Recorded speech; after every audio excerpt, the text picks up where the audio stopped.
आज की इस वीडियो में हम बात करने वाले हैं क्लास 11 का हिस्ट्री का चैप्टर 7 जिसका नाम है बदलती हुई सांस्कृतिक परंपराएं। तो दोस्तों इसका इंट्रोडक्शन पार्ट 1 ऑलरेडी मैंने अपलोड कर दिया है। ठीक है, उसके पॉइंट में आपको दोबारा से दिखा रहा हूँ। आज की इस वीडियो का हमारा मेन टॉपिक है मानवतावादी दृष्टिकोण के बारे में पूरी की पूरी जानकारी लेना।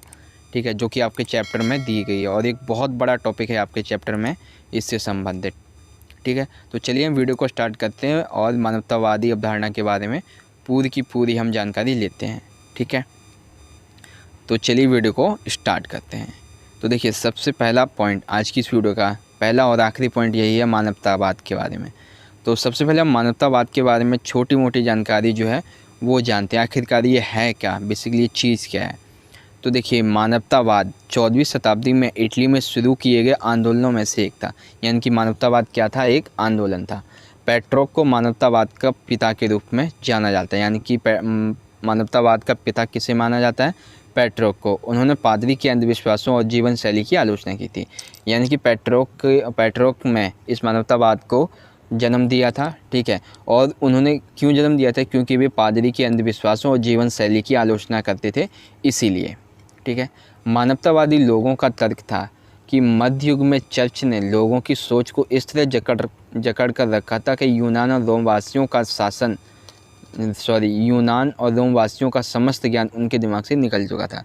यानी कि जो मानवतावादी लोग थे उनका इस आंदोलन को चलाने के पीछे तर्क यह था कि मध्य युग में जो चर्च ने लोगों की सोच को इस तरह से जकड़ रखा था कि यूनान और रोमन वासी अपने खुद के ज्ञान को पूरी तरीके से दिमाग से निकाल चुके थे, इसलिए उन्होंने ये आंदोलन छेड़ा था। ठीक है, मानवतावादी मानते थे कि मनुष्य को ईश्वर ने बनाया है, लेकिन उसे अपना जीवन मुक्त रूप से चलाने की पूरी आज़ादी है। मनुष्य को अपनी खुशी इसी विश्व में वर्तमान में ही ढूंढनी चाहिए। यानी कि मानवतावादी जो लोग हैं वो ये मानते हैं कि मनुष्य को ईश्वर ने बनाया है, लेकिन उसे अपना जीवन मुक्त रूप से जीने की पूरी आज़ादी है और वो इस विश्व में अपने इसी वर्तमान जीवन में अपनी हर प्रकार की खुशी उसे ढूंढनी चाहिए। ठीक है, ट्रेंडों के फूलने के कारण मिलान, नेपल्स, वेनिस और फ्लोरेंस को व्यापार केंद्रों का दर्जा प्राप्त हुआ।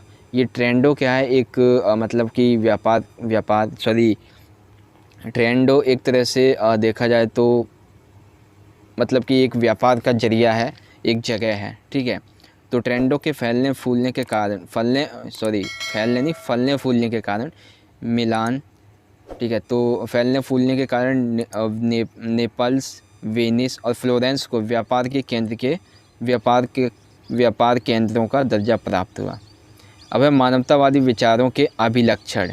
तो मानवतावादी विचारों के अभिलक्षण में देखिए, पहला पॉइंट है मानवतावाद विचारधारा के अंतर्गत मानव के जीवन, सुख और समृद्धि पर बल दिया जाता है। अभिलक्षण में क्या पहला लक्षण आया, ये मानवतावाद विचारधारा के अंतर्गत मानव के जीवन, सुख और समृद्धि पर बल दिया जाता है।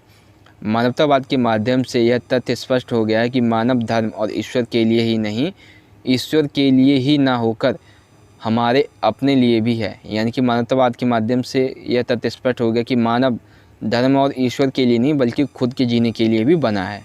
ठीक है, दूसरा पॉइंट है मानव जीवन को सुधारने व उसके भौतिक जीवन की समस्याओं का समाधान करने पर बल देना चाहिए, मानव का सम्मान करना चाहिए। इसका कारण यह है कि मानव ईश्वर की सर्वोत्कृष्ट रचनाओं में से एक है। यानी कि यहाँ पे मानव की जो मनुष्य है उसकी मतलब कि प्रशंसा करते हुए कहा गया है कि मानव जीवन को सुधारने व उसकी भौतिक जीवन की समस्याओं का समाधान करने पर हमें बल देना चाहिए। क्यों, और उसका मानव का हमें सम्मान करना चाहिए, क्यों? इसका एक मात्र कारण ये है कि मानव जो है ईश्वर की एक सर्वोच्चतम उत्कृष्ट रचनाओं में से एक है। ठीक है, उसके बाद है कि पुनर्जागरण काल में महान कलाकारों की कृतियों और मूर्तियों में जीसस क्राइस्ट को मानव शिशु के रूप में और मेरी को वात्सल्यी माँ के रूप में चित्रित किया गया है। निस्संदेह मानवतावादी रचनाओं में धार्मिक भावनाओं का हास्य पाया जाता है। यानी कि वो धार्मिक भावनाओं में विश्वास नहीं रखते हैं, कौन? मानवतावादी लोग। ठीक है, वो कैसे? पुनर्जागरण काल में उन्होंने महान कलाकारों की कृतियों और मूर्तियों में जैसे कि क्राइस्ट को मानव के शिशु के रूप में बताया और मेरी को वात्सल्यमयी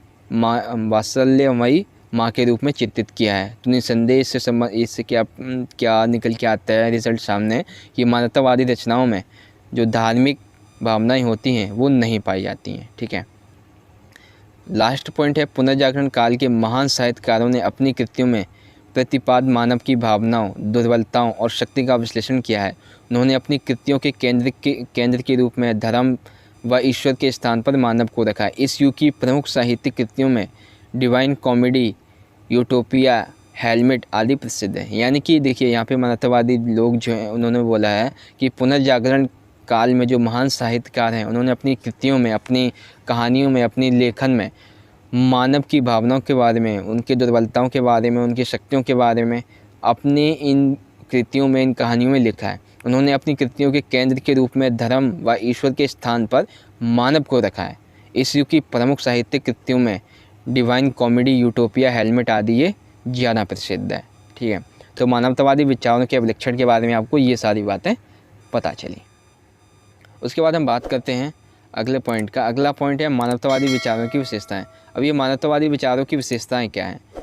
ठीक है, तो विशेषताओं से संबंधित देखिए यहाँ पे पॉइंट दिए गए हैं। पहला विशेषता है, मानवतावादी वे गुरु थे जिन्होंने व्याकरण, अलंकार, काव्य, इतिहास और नैतिक दर्शन पढ़ाया। यानी कि मानवतावादी जो गुरु हुआ करते थे वो व्याकरण पढ़ाया करते थे, अलंकार, काव्य, इतिहास और नैतिक दर्शन के बारे में बताया करते थे, ईश्वर के बारे में नहीं। ठीक है, दूसरा है, उन्होंने इस बात पर जोर दिया कि प्राचीन यूनानियों और रोमन लोगों की संस्कृति के संदर्भ में कानून का अध्ययन किया जाना चाहिए। यानी कि उन्होंने जो शिक्षक नहीं, जो मतलब कि बच्चे हुआ करते थे, स्टूडेंट्स हुआ करते थे, उन्हें ये कहते थे कि प्राचीन यूनानी और रोमन लोगों की संस्कृति के संदर्भ में उन्हें ये पढ़ाया करते थे।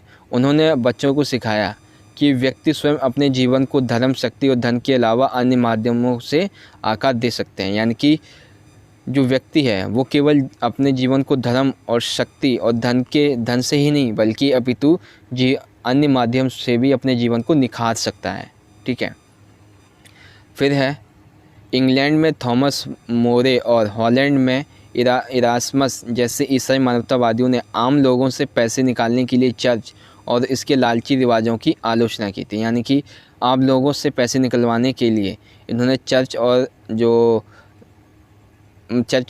उसके जो लालची रिवाज है उसकी आलोचना की थी। किन्होंने? इंग्लैंड के थॉमस मोरे और हॉलैंड में जो इरास्मस थे, ऐसे कई मानवतावादी जो व्यक्ति थे उनके द्वारा। ठीक है, कुछ मानवतावादियों का मानना था कि अधिक धन पुण्य था और खुशी के खिलाफ नैतिक दोषी बनाने के लिए ईसाई धर्म की आलोचना की। यानी कि कुछ मानवतावादियों का मानना ये भी था कि अधिक धन पुण्य तो है और अधिक धन जो है वो पुण्य था और खुशी के खिलाफ नैतिक दोषी बनाने के लिए ईसाई धर्म की आलोचना की। यानी कि ये लोग ईसाई धर्म की आलोचना करते थे।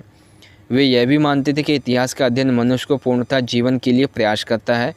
उन्होंने 15वीं शताब्दी की अवधि के लिए आधुनिक शब्द का इस्तेमाल किया है। यानी कि वे मानवतावादी लोग जो गुरु हुआ करते थे वो ये मानते थे कि इतिहास का अध्ययन मनुष्य को पूर्णतः जीवन के लिए प्रयास करवाता है। ठीक है, और उन्होंने अपनी इस 15वीं शताब्दी के लिए एक शब्द उपयोग किया जो कि था आधुनिक शब्द। ठीक है, तो मानवतावादी विचार की विशेषताओं के बारे में आपको पता चला क्या क्या विशेषताएं मानवतावादी विचार के जो लोग हुआ करते हैं उनकी होती हैं। ठीक है, उसके बाद है कि मानवतावादी का मुद्रण का मानवतावादी संस्कृति में प्रसार।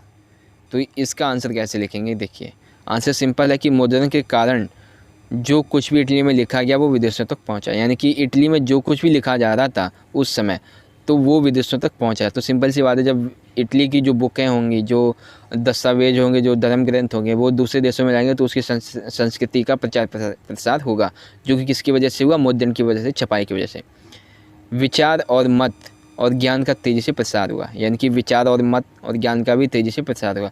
मुद्रण से पहले कुछ ही हस्तलिपियाँ प्राप्त हुई थी।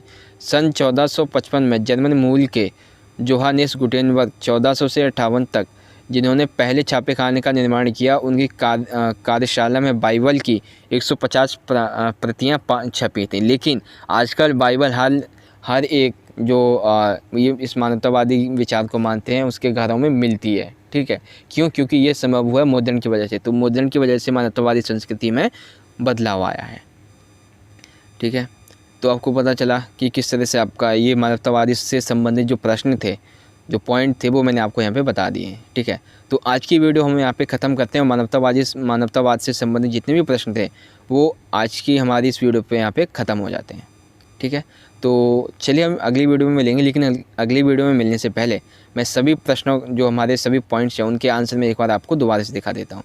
दोस्तों, अगर अभी तक आपने हमारे चैनल को सब्सक्राइब नहीं किया है और हमारे सोशल मीडिया के अकाउंट्स पे आपने हमें फॉलो नहीं किया है तो जाइए, लिंक मिल जाएगा आपको डिस्क्रिप्शन में, आप हमें वहाँ से फॉलो कर सकते हैं। तो चलिए दोस्तों, मिलेंगे अगली वीडियो में आपका अगले टॉपिक के साथ। तब तक के लिए आप पढ़ते रहिए, अपना ख्याल रखिए। धन्यवाद।